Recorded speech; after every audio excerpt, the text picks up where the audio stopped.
All right, Lewis House, welcome to the show. Thanks, Brett. Appreciate it, man. All right, so before we get started, let's get a little background on you. You have a podcast, School of Greatness. I know there's a lot of our readers listen to it.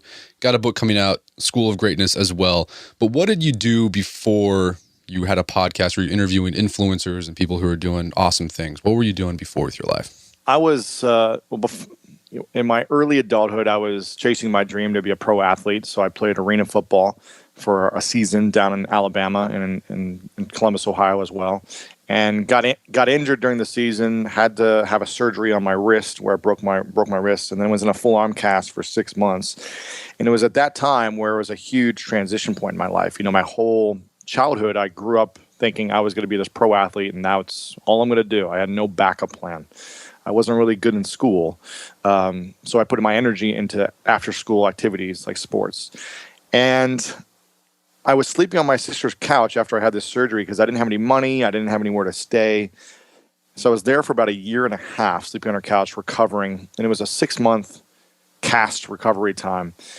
And it was extremely depressing and it was just a lot of uncertainty at this point in my life. I was around 23, 24, and I had no clue what was next. But luckily, I read a book over Christmas break in 2007 that changed my life. It was a 4-hour work week, which I know you know, Tim. And I remember reading this book thinking, I had no clue this stuff was even possible, that you could do this stuff online, that you could build a business. I didn't know anything about entrepreneurship. And it opened me up to a whole world of possibilities. So for the next 4 or 5 years, I worked like a man on a mission to figure this stuff out and figure out how to build something, and marketing and branding and networking and public speaking. And I took classes on everything and ended up building an online business where I was creating educational courses, originally about LinkedIn and then other social media trainings. Sold that company and was in another transition phase of my life trying to figure out what I wanted to do. And that's how the School of Greatness was born. Awesome. Yeah, I first heard about you with the LinkedIn thing. I just knew you as the LinkedIn guy. Yep, that was it. I was hustling hard on that. You were hustling hard at it. Before it was like really big. Mm-hmm. Yeah, I got in there. Yep. Okay, so let's talk about this School of Greatness thing. All right, it's called the School of Greatness. That greatness gets thrown around a lot. People are like talking about, I'm going to live a great life. Here's your great life now. Blah blah blah blah. How do you define greatness in your book and in your podcast? Yeah, it's interesting because I'm always curious what other people think it means to them and their definition. That's what I ask at the end of my every episode. Yeah, you asked me that question. Yeah. And it's great to see the responses. It's a wide range of responses. And I think greatness is different for all of us. But for me, right now, greatness is discovering and making the most of the gifts and the talents you are born with to pursue whatever dreams you have in your life. And then with that, making the biggest impact on the maximum amount of people in the world through living your dreams. Nice. That sounds a lot like the Greek concept of eudaimonia, or it means flourishing. Right? It's like, well, a lot of people translate it as happiness, but I like flourishing is a better translation. It's just like living your best life possible. Yes, that's it.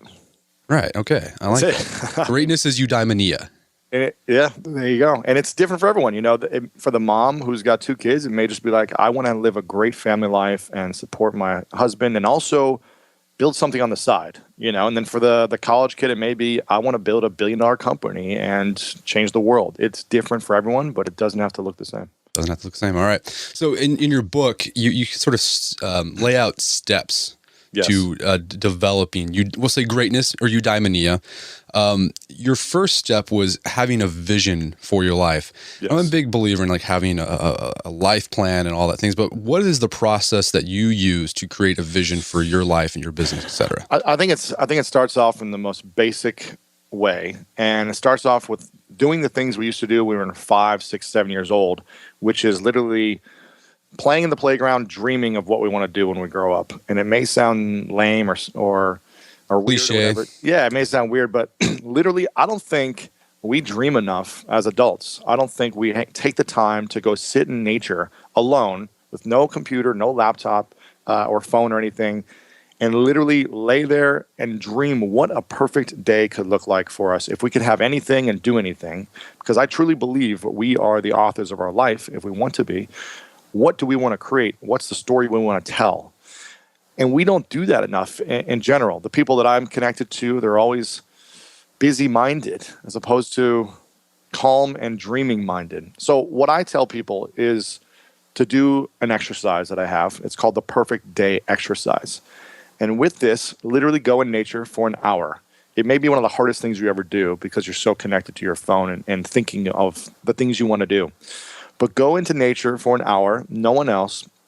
Take a piece of paper or a notepad and a pen, and sit there and dream about all the things that you desire, all the things you desire for your relationships, your health, your life, the impact you want to have, your family, the type of things you want to be working on, where you want to be traveling. And then I want you to write down, like a creative writing exercise, write down the moment you wake up to the moment you go to bed, what a perfect day could look like for you. It's just about dreaming and visualizing it so you can actually see it in your mind. Write it down. It could be, I wake up in the morning in my king-size bed, looking over the ocean, smiling because I'm sleeping next to the woman of my dreams, and I can't believe she's with me.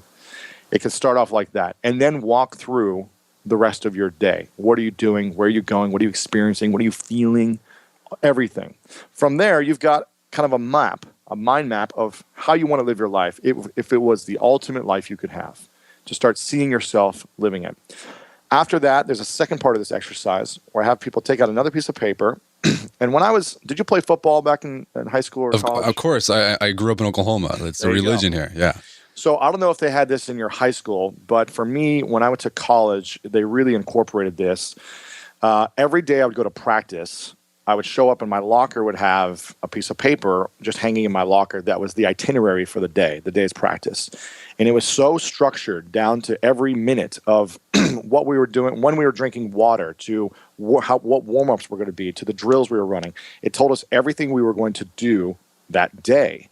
And the coaches didn't just say, okay, guys, show up at the field at 3:30 and we'll see what we create today. It wasn't like that. It was very structured and organized. In order for us to get everything we'd done, we needed to achieve our vision for that game, that coming up, that season, whatever it may be. So I want you to create an itinerary for your day from the moment you wake up at 8 a.m., 8:30, 9 o'clock, whatever it may be, all the way till 11 o'clock or midnight whenever you go to sleep, and write down all the steps you're going to take action towards that fit into that dream you have, and create an itinerary for yourself. Now, your perfect day, if it was the same thing every day, it'd get old. It'd be boring. So it's going to shift and evolve and change. But you want to start creating it now so you can start living that and start being in it. If we went out to play sports and just said, okay, guys, let's just show up and see what we can create, it would probably be a lot more chaotic and it wouldn't be as purposeful or intentional. So I want you to do that first exercise because I think it could be very powerful for you. Yeah. I mean, I remember doing that in sports. My coaches would have like this. They didn't give us the schedule, but I know they had their schedule, and it was just like, right, we're moving on to defense now. We're moving on to special teams. Like there was no dilly dally. It's like, okay, this is what we're doing now.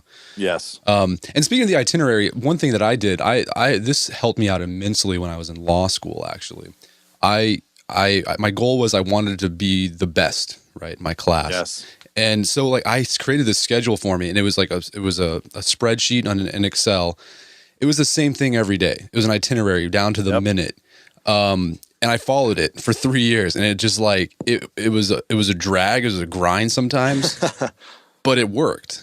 It does, man. It worked. I'll tell you what, I just interviewed a guy named John Maxwell, who's a big leadership author. Oh yeah, John C. Maxwell. Yeah, John C. Maxwell sold 25 million copies of his book, speaks to millions of people around the world. And he was like, people ask me the key to success in business or life or whatever it may be. He said, you don't have to be perfect every day. You just have to give your best and be really, really good every single day and do it for years. Do it for years consistently. And he said the compounding effect over time is unbelievable. And if you do just a good job every single day and give your best, over years, you're going to be really successful if you continue to be consistent. So yeah, that's where it's at. You were consistent for 3 years. It was a grind. You probably weren't perfect every day, but you showed up every day doing your best. Yeah, the same with like fitness too. A lot of guys, people like, it's like, why am I not seeing any progress? And it's like, well, if you stuck to the same program and the same diet for more than 2 months. Yeah, exactly. Or did you take 4 cheat days this week? Yeah. And expect to be the same. So got a carbo reload, right? Exactly. Yeah. Well, here's a question I have about vision, because I'm a big proponent of this, but I've run into this problem, right? And it's this, right? Is how do you avoid what some cognitive psychologists called miswanting? So, like, you think you know you want something, and you work really hard years to get it, and then you get it, and you end up like, I don't like this. This is terrible. Like, here's a perfect example, like law school. Like, I thought I wanted to be a lawyer since I was in high school. So I busted my chops to get into law school, work really hard in law school. And then come to find, like, when I started interning at firms, like actually doing law work, I was like, this sucks. Like, I don't want to do like this. I don't like this. Yeah. So how do you avoid that though when you're creating a vision? Because like it's with vision, you're supposed to get very specific and create these very visceral things. But then, how do you know you will like something if you don't have it yet? I think when you figure out what you want to experience in your life, the feelings you want to have, the people you want to spend your time with, the places you want to travel to, the smells, the tastes. When I think of a vision, I think of that. Like, how do I want to feel every single day? And then does training for 8 hours a day and then to go work for a law firm, does that fulfill the desires of the feelings I want to have every single day? If so, cool. Then I'm going to continue to pursue it until it doesn't. And I think sometimes we need to go through things that we desire or we want until we realize we don't want them. Otherwise, we might always be thinking, oh, I really want that thing, or I should have gone after that, or what could have happened if I went after it. But now you know you don't want to be a lawyer anymore. So I think it's about figuring out the feelings that you want to have every day and then going towards whatever you want to create, the job, the career, the business you want to have that fits into those feelings. Yeah, but then be willing to adjust. Be willing to adjust. I mean, listen, when I was in high school, all I wanted was a girlfriend and to get into college, to play college football. That was my vision, right? And then when I was in college, my only vision was to be a pro athlete. And then when I was a pro athlete and got injured, I was like, okay, I don't know what my vision is. So it's like, it's a constant change, evolution. I look at life like a sport, right? There's seasons in sports. You can't just play in the playoffs and in the NFL every single week, nonstop, and not have a break. You'll die. So you've got to have seasons. You know, people retire after a season because they're like, okay, I don't want this anymore. This was my dream my whole life. I played in the NFL for 10 years. I'm beat up. I want a different thing in my life. I'm in a different season of life. So it's okay if something you work on for years is not what you want anymore. And I'm sure you had that with sports as well. You know, I used to love baseball. I played since I was 5 years old, playing t-ball. And then my senior year, I was just like, I'm burnt out. You know, I'd hurt my arm, and I was just like, this sucks. It's not as fun anymore. Like, it's just not inspiring. And so it's okay if my dream has shifted into something new. And the thing is, a lot of people discount this. Like, you learn stuff in the process, of course, of achieving that one thing. That's when I get a lot of emails or letters from guys who are young, they're in their 20s, and they're like, I don't know what to do with my life. And they're in that moment where they want to make sure, like, they think they have to get it right from the start. And I'm like, no, just pick something. Like, have a vision and go for it. You might not end up doing that thing, but like, you're going to acquire skills, you're going to meet people, new opportunities will open up because you have taken action towards that one goal.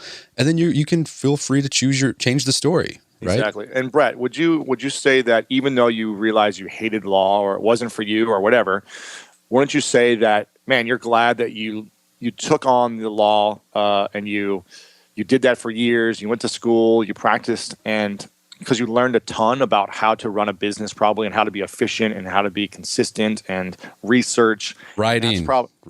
That's where I learned how to write, was in law school. And would you say you'd have a successful blog as it is today without having years of training writing?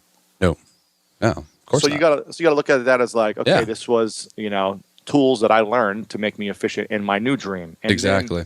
And this isn't going to last forever. At some point, it's going to end. It is going to end some point. Point, whether you sell it, you die in 100 years, whatever, it's going to end, right? Something's going to change, and you're going to move on to something else. You're going to be like, I'm tired of writing about men, Like, I've written everything I can about what men can do to be manly. Now I want to write about girly things. I don't know. So, so let's talk about this. Sort of segues nicely to my next question. Adversity. Yes. You talk. It's an important aspect of living the school of greatness. Why is embracing adversity such an important aspect of living a flourishing life? Because it's going to happen no matter what. We weren't born and we couldn't just talk and walk right away. We had to stumble, and every day is a stumble towards growing into the person we want to become. So the greatest minds, the greatest athletes, the greatest businessmen, they all face some type of adversity along the way. And the bigger the dream, the bigger the challenges, roadblocks, and adversity you're going to face. So if you can't learn to embrace it and say, okay, this is a challenge, this is in the way, all it's telling me is that I need to learn something new in order to overcome it, or I need to grow into someone, or I need to attract a better team to help me evolve past this adversity. But it's when the people who see the adversity and then they say, you know what, it's too much for me to handle, I'm not going to take it on. I'm going to stay where I'm at in my comfort zone. Those are the ones that aren't able to push past and grow as fast as everyone else because they're stuck in that adversity fear. So you have highlighted a bunch of people in your book that you've interviewed and just that you come in contact with your business. Are there any people who stick out in your just top of mind that they overcame adversity that allowed them to do something even greater before the adversity? Yeah, of course. I mean, well, I think of Kyle Maynard as a great example. Do you know Kyle? I don't. He's a guy who was born without arms and legs, and he's got one of the most incredible stories. He's climbed Mount Kilimanjaro on his elbows, army crawling up the mountain. It took him 12 days to do it. He's fought in a MMA octagon fight against a guy with arms and legs who he always wanted the dream of fighting in the UFC, and he did a fight. He was a high school wrestler against people with arms and legs and was a champion wrestler. He does CrossFit. It's just like amazing how he lives his life. He lives alone, and it's incredible. The adversity and the challenges he faces in a world that does not support people without arms and legs, how he can continue to be happy and go after his dreams and inspire other people along the way. I think it's a great example. I always think of him whenever I'm struggling or feeling like sore or not happy about something happening in my life. I'm like, man, I have arms and freaking legs. Like, I have no excuse to do what I want to do. Like, here's a guy who doesn't have half the body, literally, and he still does it. So there's no excuse. So for me, he's a great example of someone who just constantly overcomes adversity every day and is happy. That's awesome. Really cool. So you also talk in the book about the importance of hustling. And I'm a big believer, right? Like I wrote a post several years ago called "The World Belongs to Those Who Hustle." Yes. I think it's true. It's based off of an Abraham Lincoln quote. Yep. But you argue that there are fears that hold people back from hustling. What are those fears and how do you overcome them? I think the fear is success and failure. I think people are afraid. They're afraid to succeed because of what will come from that, what responsibilities, the platform they have. They may not feel comfortable having that type of acknowledgement. They're afraid of that, but they're also afraid of looking bad. They're afraid of people judging them when they do succeed, or if they fail, people saying, "I told you so." And I think people get stuck in that, the fear of success and failure. And for me, it's a shame because I believe we're born to step into the greatness that we have from the gifts we have and make the most of them. And it's just a shame. I wish people would hustle more. You know what I think other people are afraid of? A lot of people are afraid of with hustling is they don't want to look like they're trying too hard. But I don't understand that. Right. I'm like, maybe you don't need to look like you're dying when you're doing it, but I think people appreciate others who work hard after their dreams and go for it and do whatever it takes. It's, the coach in a basketball team doesn't just say, "Oh, you didn't chase for that ball. It's okay." He will put on the starting five, the player that dives on the court constantly to get the loose balls because he knows that's going to be the difference maker potentially at the end of the game between winning by a couple points or losing. Those that are willing to sacrifice their body, their energy for the greater good of the vision and hustle. I'm talking about like diving for the loose balls of life. You got to be like a Larry Bird. Exactly. Most people don't dive for the loose balls in life because whatever. They don't want to look bad or they don't want to look stupid or like they're trying too hard. But tell me, when you watch someone diving on the court, who was the guy for the Cavs last playoffs? Della Duveva or whatever his name is. I don't know if you watched the NBA playoffs last year. No. But there's a guy who should not have been on the court. He is like, I feel like I could beat him in a one-on-one game. But I tell you what, he scored like 20 points a game, and he was diving all over the place, like getting kneed in the head, diving into the stands, saving loose balls everywhere. And everyone loved this guy on the team and in the stands because, man, they saw someone who was hustling and giving his all for his dream. And for me, that's what's inspiring, when people do hustle and dive around on the court of life. Not when people are just like trying to play it cool and act like they have it all figured out and just don't care. That doesn't inspire me. Like the tryhards. I like that. So here's a related question is, I know a lot of people who are really great at hustling. They know how to work hard and smart. But the thing is, they still seem not to get anywhere in life because they don't have any self-initiative, right? Like they're good if someone tells them exactly what they need to do. Right. But when they're left on their own, they just can't get going. They can't self-start. So any advice for the people out there who are struggling with being a self-starter? I think know your weaknesses. And if you're not a self-starter, then hire a coach and have them stay on you every single week. If that's how you operate, we all operate differently. I feel like I'm a great self-starter. I know you are. But I also know that no matter how much passion and commitment I have, and how great of a person I am when I work out. I can work out with the best of them, and I can work on my business with the best of them. But I tell you what, when I have a coach who's in the gym with me, I'm always going to push a little bit harder. I'm always going to have a little bit better form. I'm always going to be a little bit more intensified in my workouts, and I'm going to get a better result because I have a coach. No matter if I am great on my own, but 9 times out of 10, that one time, I might take it easy or take a longer break or leave early because I'm tired, because I'm just like, well, I did enough. So I recommend having that coach to keep you in track constantly. And I have a coach in a lot of areas of my life, in my business, my health, my relationships. And I rely on those to keep me in track, give me the feedback. It doesn't mean I'm not doing all the work on my own still, but I rely for feedback to make sure I'm on the path to achieving my vision currently. How does that work? I've always been curious about that because I've never done that. I know a lot of people use coaches. Dude, you would crush it. What do you do with like a business coach or like with a career coach? You would crush it, man. I mean, because you're dominating so much right now, I just know if you had a coach once a week that you talked to on the phone for 15 minutes for your business, let's say, you would tell them, okay, here's my goals, here's my game plan, here's my vision, here's what I want. And then the right coach would really guide you to helping you keep on track and accelerate it faster than when you wanted to achieve it. And I think it would happen extremely well for you and you would love it. So I recommend checking it out and trying it for a few months, finding someone that you're really inspired by in business who's a great coach, and either hiring them or seeing what arrangement you can have, because it'd be an interesting experiment. And it'd be a great blog post to say why men should hire coaches or not hire coaches. Or not do it. All right, so let's getting back on track with our Greek theme here, eudaimonia. I like that. School of greatness, school of eudaimonia. Aristotle said that, we are what we repeatedly do. Therefore, excellence is a habit.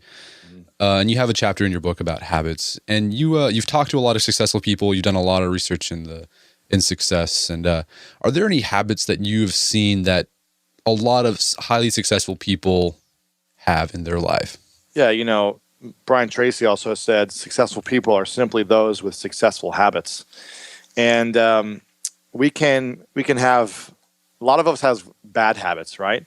But the most successful people, the wealthiest people in the world, the people who have the biggest businesses, they do things differently. They have different habits. And some of them, just for like the richest people in the world, when I was doing research on this, they maintain a to-do list. They wake up 3 hours before they start working to set themselves up for the day, and they have rituals before they start the day. They don't just open up the phone right away in bed and start emailing. They follow a process first. They also educate themselves constantly. They're reading books, they're listening to audiobooks, they're learning constantly. They have a learner's mind. They are networking 5 hours each month at a minimum. They're connecting with people, new people, to build new relationships. They read 30 plus minutes a day. They exercise 4 days a week. I recommend 5 days a week myself. They eat minimal junk food. They watch 1 hour less of TV a day than the average person. They teach good daily success habits to their children. There's lots of things that they do. They write down their goals. They focus on accomplishing a specific goal. And they believe in lifelong educational self-improvement. These are a lot of those things. Awesome. What is your morning routine looking like right now? So I spend about, when I wake up, right now I'm trying to wake up at 7 a.m. every morning. It depends on travel and everything, but the goal is 7 a.m. I wake up. And then I do a process where I write down what I'm grateful for, or I write in my journal for what I'm grateful for and what I want to create today. So my intention for the day, how I want to feel, what I want to create. And then I do a 13-minute guided visualization. This is something I started doing back in college. I started it the month before I broke the world record for the most receiving yards in a single football game. And it was the best season of my life. And I just decided to continue doing it because I was like, there's something to this grounding, what I like to call. It's a grounding where you really connect to what you want to create. So I do a 13-minute guided visualization. It's just an audio with some music that this yogi is talking and kind of guiding you through what you want to create for the day. I do that. Then I go and make my bed. I wake up and I make my bed to the best of my ability. Why is that? Okay, why did you decide to start making your bed? I didn't do this until about 2.5 years ago. I didn't start making my bed. I used to, maybe once in a while I'd make it, but it really just kind of like... When you had company coming over? Like, all right, exactly. I'd like throw the sheet over or something. But when I started making my bed, and I'm going to challenge every man and woman listening, if you don't make your bed, I want to challenge you to make your bed every day for the next 7 days. Right after you wake up, the first thing you do, make your bed and take a photo of it and tweet me at Lewis Howes or tag me and Brett on Instagram with a photo of your made bed. And I want you to tell me how it feels after 1 week by doing it. So why I do it, for a couple reasons. One, it creates momentum in the day. It creates a completion action in the day. So I'm completing something, I'm getting a task done, and that builds momentum as opposed to just being lethargic and like walking into the next thing and reacting. So it's activating the day by completion. The second thing it does is it clears the energy. You know, when I come back into the room and I see a messy bed, I'm like having a cluttered mind just by that happening. So I clean the bed, make it nice. I pick up the room if I have clothes on the couch or whatever. I put that away so that when I know my bed is complete. My room is complete. It's clean. You know, our moms were right. We should make our bed and clean our room every single day. And I should have listened to her because it's had incredible effects and the clarity for the rest of my day. And when I do it over time, it just gets better and better. You know, the momentum builds over time when you do it. So you're going to start to feel those effects. So I recommend making your bed. Then I go for my workout. Almost every morning I'll do some type of workout. Right now I'm in an off season. I'm not training heavily with the USA national handball team. So my workout's more cross training and lifting, running, playing pickup basketball, different things to keep me maintaining. Then I come back, I'll do some light stretching on my floor, take a shower, have a green smoothie as well. And then I kickstart and go into whatever the first meeting is. Are working. Okay. Yeah. Interesting. I like listening about other people's morning routines. That's awesome. Yeah. So there's this myth in America that's really popular, and I'm kind of drawn to it as well. It's this idea is that there's the self-made man, right? Like you start, and there are a few examples. Like I think one of the best examples of an actual self-made man was Frederick Douglass. He started off as a slave, ended up being this publishing magnate, basically. Wow. But for the most part, like there isn't self-made men. There are usually a great success has a team supporting them. Yes. And you have a chapter dedicated in your book about, you know, developing a team around you. Yes. So what sort of people should a man have on their team to be successful in life? And I'm not just talking about business. I'm talking about just all aspects of it. Is it just like having a team of friends, having family? Is it having an account? I mean, what is it? What's a team that a man should have in his life?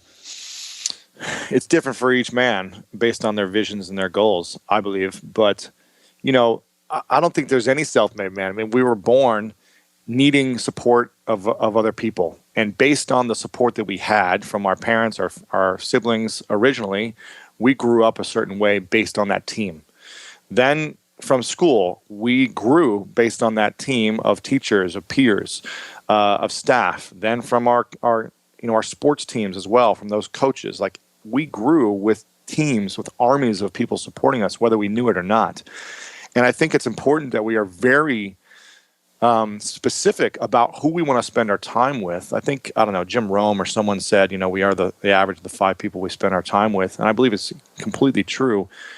And for me, I'm always looking to find and attract quality people on my team. That means friends who are going to inspire me and lift me up.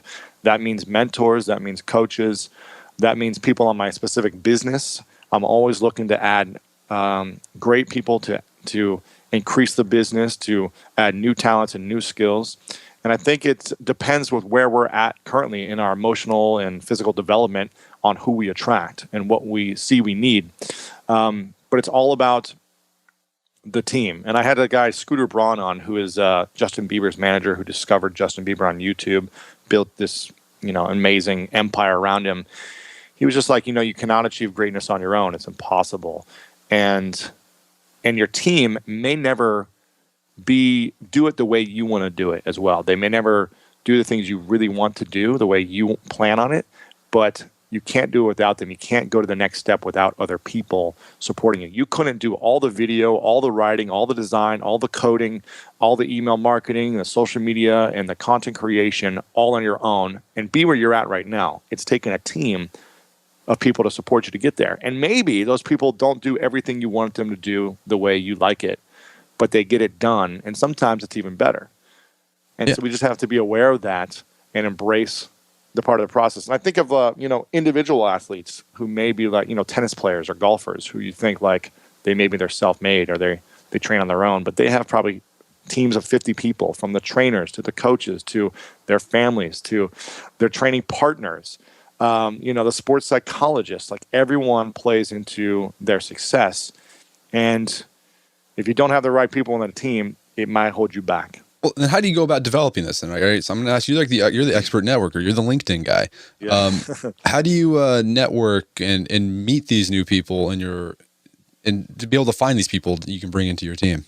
I mean, for me, it's always been who inspires me, who am I attracted to, who's doing things in the world that I want to do, that I want to be like, that I want to embody and embrace. And from there, it's developing those relationships. It's going out and making them happen. It's, we can all do it in a different way. I do it through my podcast. You do it through your blog and podcast, where you're attracting people to you. But you're also, I created the podcast so that I can have a platform to interview people like you and people like John Maxwell and people like Tony Robbins, because I wanted to build relationships with these inspiring individuals and learn from them and create partnerships long term.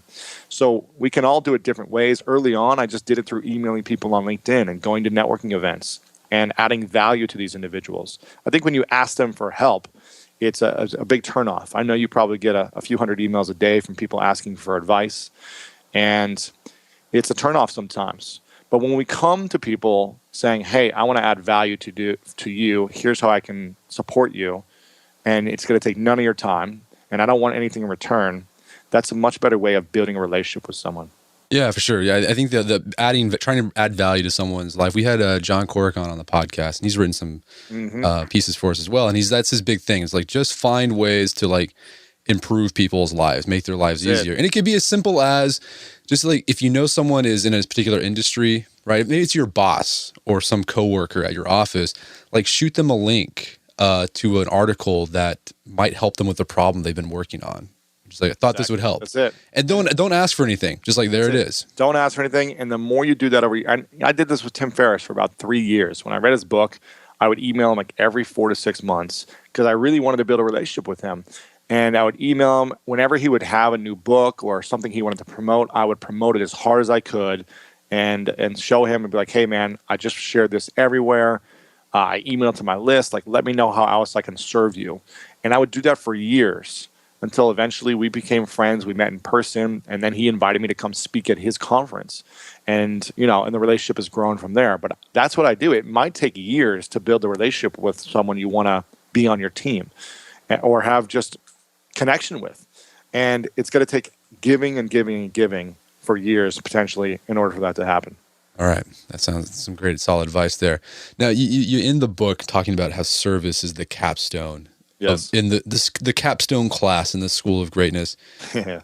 And why is that? I mean, how do you take this idea of being great personally and transferring that to like being great for the wider community? You know, I'll share a story with you. You know, my dream as a kid was to be an All-American athlete and then to be a pro athlete. And I remember working so hard to be an All-American decathlete. I was an All-American decathlete and then an All-American football player. And I remember there was just like my mission was to do that. And then right when I achieved All-American decathlete, I was up on the podium in front of the whole stadium at the track and field national championships. And I got my award. I was happy for about 15 minutes, and then I was depressed and nasty the rest of the night around my teammates, around my coach, around my family. I was just like, I didn't want them around. I was miserable. And it wasn't until, and I was the same way after football when I got that. And the same way after pro football, I was like, I was just nasty. When I would achieve my goals, I wasn't happy. And later in life, I really discovered that the reason I wasn't happy or fulfilled was because I was going after my dreams from a place of proving people wrong. I was like, I'm going to show you why I'm great. I'm going to show you why you're wrong. And whatever you say about me isn't true. And I'm going to do this in spite of you. And so I was driven by anger and this fuel of resentment as opposed to serving and inspiring other people and inspiring myself. And when I started to shift that and realize that, okay, I need to come from, if I want to achieve my dreams, it must come from a place of serving me, inspiring me, and impacting people around me.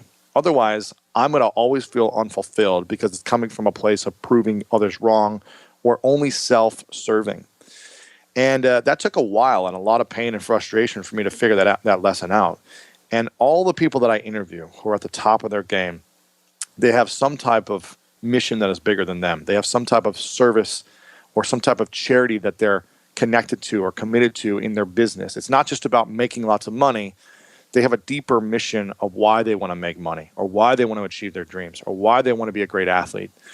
And that continues to fuel them in a positive way. So I look at living a life of service as something we all must embody on a daily basis. That doesn't mean we're trying to cure cancer every single day. What it means is we open the door for someone at a restaurant. We smile at each person when we walk down the street. We say hello. We give an extra second longer hug. We do those little things every day that are going to lead into bigger moments for people's lives as well. And we figure out how can we impact people and serve other people in our businesses, in our community, in our relationships. And by doing that, we're going to be much more fulfilled, and it's going to be sustaining our life a lot longer. Yeah, and my experience has been this, is that whenever you have a service mindset, it actually, you get better because of it. Of course. Right. When you're working for something that's other than yourself. And I think that's what a lot of like personal development blogs and books are missing. It's all about, okay, you got to exercise and you have to do all this things, like, but for what? Right? Like, it's like, okay, I look ripped. I look shredded. I've got lots of money. I'm living the location independent lifestyle. Now what? Exactly. And it's just like you have that moment of, geez, I don't know. Like you have an existential crisis. And in my life, in my experience, I look back at my life when I've done been about my peak performance is always when I'm working for something bigger. That's not just me. Like football, it's a perfect example. Like I trained so hard and like I threw my body on the line so hard. Not for me, it was like I wanted like to help my team out. Yep. Like I wanted to help the team get to state. That was the goal.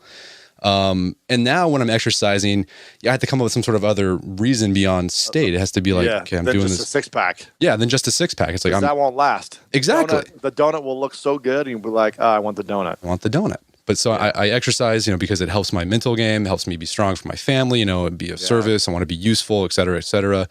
It's just like I feel like having that service or mindset can actually help catapult your own personal development. Exactly. I mean, there's so many stories that I know you hear and I hear from people who are 40 years old that made all the money, that got the boats and the houses and the cars. And then they're like, what am I doing? And they actually changed their whole lifestyle around because they're like, this doesn't feel good anymore. Like, I went after this stupid stuff, and that's not serving me. And they find out kind of the meaning of life, which is to, give more meaning to other people. And then they switch it around. So I think if we can create a lifestyle where we're making money, I think money's great. I love money, and I love experiences. I don't really buy a lot of things. I don't care about material things. I like to have access and experiences and a nice lifestyle. But I want to make more money to serve more people, and that's why I'm creating my business the way I am. Awesome. So, hey, Lewis, it's been a great conversation. Before we go, though, where can people learn more about your work? They can go to lewishowes.com or my podcast, The School of Greatness. Awesome. Lewis Howes, thank you so much for your time. It's been a pleasure. I appreciate it. My guest today was Lewis Howes. He's the author of the book, The School of Greatness. You can find that on Amazon.com and bookstores everywhere. You can also check out Lewis's content at lewishowes.com. And you can also check out his podcast, The School of Greatness, on iTunes or Stitcher, or whatever it is you listen to your podcast.